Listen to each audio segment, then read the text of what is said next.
உங்களுடன் ஸ்டாலின், மக்களுடன் ஸ்டாலின், அவர்களுடன் ஸ்டாலின், இவர்களுடன் ஸ்டாலின், தூய்மை பணியாளர்கள் கூட ஸ்டாலின் ஏன் இல்ல?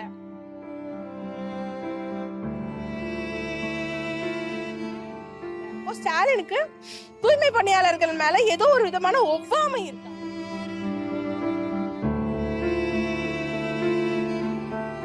ஸ்டாலின் வந்து வெறும் ஷூட்டிங் போறாரு, ஒரு ஊட்டிக்கு போறாரு, கொடைக்கானல் போறாரு, பீச்ல போறாரு, சைக்கிள் ஓட்டுறாரு, ஷூட்டிங்கோட முடிச்சுக்கிறாரா? உதயநிதி பாத்தீங்கன்னா அவரும் பார்க்கு தடகுறது, சினிமா தியேட்டருக்கு போறது, ஆடியோ ஃபங்க்ஷன் போறது, இதேதான் உதயநிதி செய்யறாரு. ஆடியோ ஃபங்க்ஷன் போறதுக்கும் படம் ரிலீஸ் பண்றதுக்குமா அவங்களை நாங்க ஆட்சியில ஓட்டு போட்டு உட்கார வச்சோம்.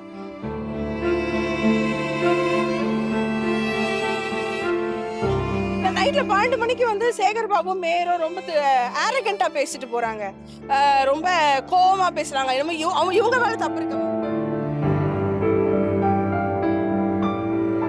அப்போ நீ சுகாதாரத்துறை இந்த தூய்மை பணியே நீ பிரைவேட் கொடுத்துட்டா மாநகராட்சி என்ன வேலை தான் பண்ணோம்?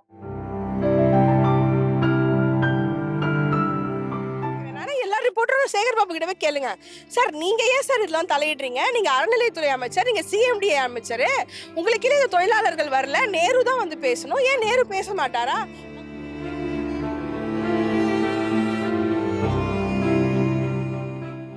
போராட்டம் ஏன் பண்றோம்னா, பட்னி போராட்டம் பண்ணா வந்து பேசுவாங்க, பட்னி போராட்டம் பண்ணி கூட பேசல. இப்படியே நீங்க வந்து செத்து தொலைங்கன்னு சொல்றது, இதை விட ஒரு பெரிய பாசிஸ்ட் அரசு என்னவா இருக்க முடியும்? இதானே பாசிசம். தூய்மை பணியாளர்கள் 12வது நாளா பணி நிரந்தரம் கோரி அவங்களுடைய போராட்டத்தை இங்க ரிப்பன் மாளிகை முன்னாடி தொடர்ந்துட்டு இருக்காங்க. மழை வெயில்னு பார்க்காம அவங்க நாள் ஃபுல்லா இங்கே இருந்துட்டு இருக்காங்க. ஆனா துறை சார்ந்த அமைச்சர் யாரும் வந்து பார்க்கல அப்படின்னு சொல்லிட்டு ஒரு கோரிக்கை வந்து இருந்துட்டே இருக்கு இவங்க மத்தியில. சோ நீங்க இதை எப்படி பாக்குறீங்க? மேயரால வந்து மக்கள் கிட்ட பேச முடியல அப்படிங்கிறது ரொம்ப அவமானகரமா இருக்கு. ஏன்னா நாங்க தேர்ந்தெடுத்திருக்கோம் உங்களை, ஒரு இடஒதுக்கீடு மூலமா நீங்க வந்திருக்கீங்க அப்படின்னா எங்க சமூகத்து மக்களா தான் உங்களை பாக்குறோம். எங்க கிட்டத்தட்ட 90% மக்கள் வந்து ஆதரவாளர் மக்களும் தலித் பட்டியல் சமூக மக்கள் தான் இருக்காங்க. அப்படி இருக்கிற மக்களை வந்து மேயரால பார்க்க முடியல, பேச முடியல. இல்ல நைட்ல 12 மணிக்கு வந்து சேகர் பாபு மேயரும் ரொம்ப ஆரகண்டா பேசிட்டு போறாங்க, ரொம்ப கோவமா பேசுறாங்க. இவங்க மேல தப்பு இருக்க மாதிரி, ஆக்சுவலி தப்பு அவங்க மேல இருக்கு. ஏன்னா நீங்க தான் பணி நிரந்தரம் கொடுப்பேன்னு சொல்லிட்டு ஆட்சிக்கு வந்தீங்க. அதுல தேர்தல் அறிக்கையிலே வந்து நாங்க அந்த மாதிரி சொல்லலன்னு சொல்லியிருக்காங்க. இன்னும் அறிக்கையே இருக்கு, எசென்ஷியல் ஒர்க்கர்ஸ் பழைய பிரிட்டிஷ் ஜியோ படி நாங்க வந்து எல்லாருமே வந்து ஜனவரி 2021ல அவங்க ஜியோ இருக்கு, அதாவது ஜியோ அங்க கூட பிரிண்ட் பண்ணி போட்டிருப்பாங்க பேனராவே. இந்த மாதிரி நாங்க வந்து இவங்களை பணி நிரந்தரம் பண்ணுவோம், இவங்க வந்து நாங்க டெம்பரரியா வைக்க மாட்டோம் ஸ்டாலின் சொன்னாரு. ஸ்டாலின் அது ஒரு பெரிய பிரச்சனையா மாத்தினாரு. வேற உதயநிதி அதை பத்தி பேசினாரு, எல்லாருமே அதை பத்தி பேசினாங்க. அப்படி இருந்துட்டு இப்ப நீங்க ஆட்சிக்கு வந்த பிறகு திடீர்னு ஓவர் நைட்ல நீங்க வந்து பிளிப்பா வருது தப்பு இல்லையா? ஓவர் நைட்ல உனக்கு வேலை இல்லை, நீ போ வேற ஒரு கம்பெனி கொடுத்துருவோம், அந்த கம்பெனி பாத்துக்கணும் அப்படின்னா இப்ப மாநகராட்சியோட முக்கிய வேலை என்ன? முனிசிபல் அட்மினிஸ்ட்ரேஷன், இந்த வெள்ள நீர்ல இருந்து காப்பாத்து இது பண்றது, அந்த காய்வாய் பணி, அதுக்கப்புறம் சுகாதாரத்துறை, இதான் மாநகராட்சியோட மெயின் அணி.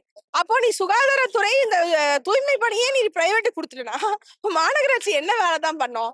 பாத்தீங்கன்னா பீச், ப்ளூ பீச் திறக்கிறது, மேயர் போறாங்க, ப்ளூ பீச் திறக்கிறது, இந்த சினிமா போடுறது, இந்த நாடகம் போடுறது, இதுதான் வந்து கார்பரேஷன் பண்ணிட்டு இருக்காங்க. சென்னை கார்பரேஷன் அப்படிங்கிறது 100 வருடத்துக்கு மேல இங்க இருக்கு. இங்க பல பெரிய தலைவர்கள் சென்னை கார்பரேஷன்ல முக்கியமான மேயர்களா இருந்திருக்காங்க, துணை மேயர்களா இருந்திருக்காங்க, நிறைய பட்டியலின தலைவர்கள் மேயரா இருந்திருக்காங்க இங்க.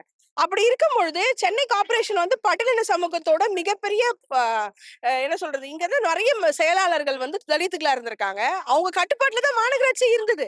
ஆனா இன்னைக்கு மாநகராட்சி மேலே ஒரு தலித்தா இருக்கும் போது இத்தனை பட்டியல் சமூக மக்களும் வெளியே உட்காந்து போராடுறாங்க. சாப்பாடு ஃபர்ஸ்ட் 6 நாள் சாப்பிட கூட இல்ல. அப்ப கூட வந்து இவங்க கிட்ட அவங்க பட்னி போராட்டம் ஏன் பண்றோம்னா, பட்னி போராட்டம் பண்ணா வந்து பேசுவாங்க, பட்னி போராட்டம் பண்ணி கூட பேசல. இன்னும் சொல்ல போனா முக்கியமான மினிஸ்டர் வந்து நேரு தான் முனிசிபல் அட்மினிஸ்ட்ரேஷனோட ஹெட், ஊரக வளர்ச்சி. ஆனா மினிஸ்டரே வரல. மேயர் வந்து நேரு பார்க்கல, நேரு தானே பார்க்கணும். அப்புறம் அவங்க என்ன சொல்றாங்க, எல்லாரும் வந்து அதான் சேகர் பாபு பேசுறாரு, நியூஸ் கூட கேக்குறேன். ஆனா எல்லா ரிப்போர்ட்டரும் சேகர் பாபு கிட்டவே கேளுங்க, சார் நீங்க ஏன் சார் இதெல்லாம் தலையிடுறீங்க? நீங்க அறநிலையத்துறை அமைச்சர், நீங்க சிஎம்டிஏ அமைச்சர், உங்களுக்கு இந்த தொழிலாளர்கள் வரல, நேரு தான் வந்து பேசணும், ஏன் நேரு பேச மாட்டாரா?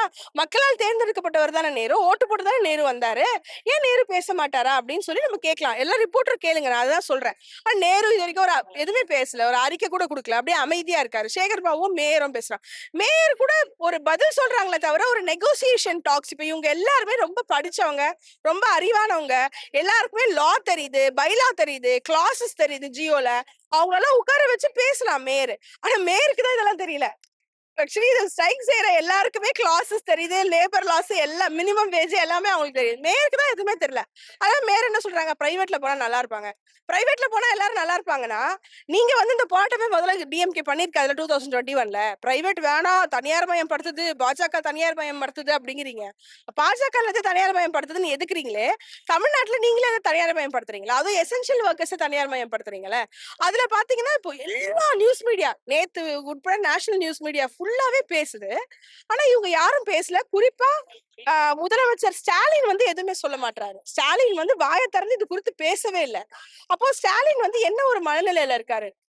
ஸ்டாலினுக்கு வந்து இந்த மக்களை ஒரு மக்களாவே பொருட்படுத்தலையா ஸ்டாலின்? இல்ல ஏழை மக்கள் தானே, விளிம்பு நிலையில இருக்காங்களே, இல்ல தூய்மை பணி தானே செய்யறாங்க அப்படின்னு எங்களை இழிவா பாக்குறாரா அப்படின்ற ஒரு இடம் இருக்குல்ல.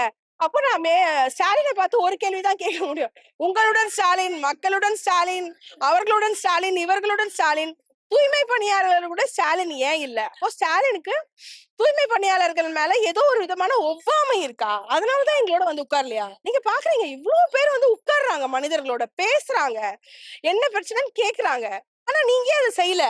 அப்போ ஸ்டாலின் வந்து வெறும் ஷூட்டிங் போறாரு, ஒரு ஊட்டிக்கு போறாரு, கொடைக்கானல் போறாரு, பீச்ல போறாரு, சைக்கிள் ஓட்டுறாரு, ஷூட்டிங்கோட முடிச்சுக்கிறாரா?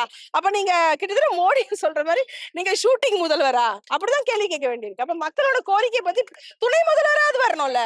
அதுக்கான துணை முதல்வர் வர முடியலன்னா துணை முதல்வர் ஒரு பதவி இருக்கு. அதுதான் உதயநிதி இருக்காரு. உதயநிதியும் வர்றது இல்ல. உதயநிதி பாத்தீங்கன்னா அவரும் பார்க் தடங்குறது, சினிமா தியேட்டருக்கு போறது, ஆடியோ ஃபங்க்ஷன் போறது, இதேதான் உதயநிதி செய்யறாரு. அப்ப என்னதான் உங்களுக்கு வேற? ஆடியோ ஃபங்க்ஷன் போறதுக்கும் படம் ரிலீஸ் பண்றதுக்குமா உங்களை நாங்க ஆட்சியில ஓட்டு போட்டு உட்கார வச்சோம்?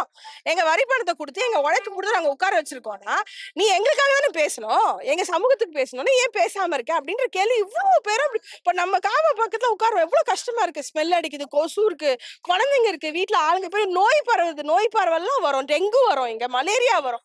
ஆனா இதுக்கு மீறி நடுவுல அவங்கள நீங்க இப்படியே உட்கார்ந்து இப்படியே கஷ்டப்படுங்க, இப்படியே நீங்க வந்து செத்து தொலைங்கன்னு சொல்றது, இதை விட ஒரு பெரிய பாசிஸ்ட் அரசு என்னவா இருக்க முடியும்? இதானே பாசிசம். இதை தவிர பெருசா பாசிசம் ஏதாவது இருக்க முடியுமா? அப்போ ஊரே நாடே பார்த்து கேள்வி கேக்குது.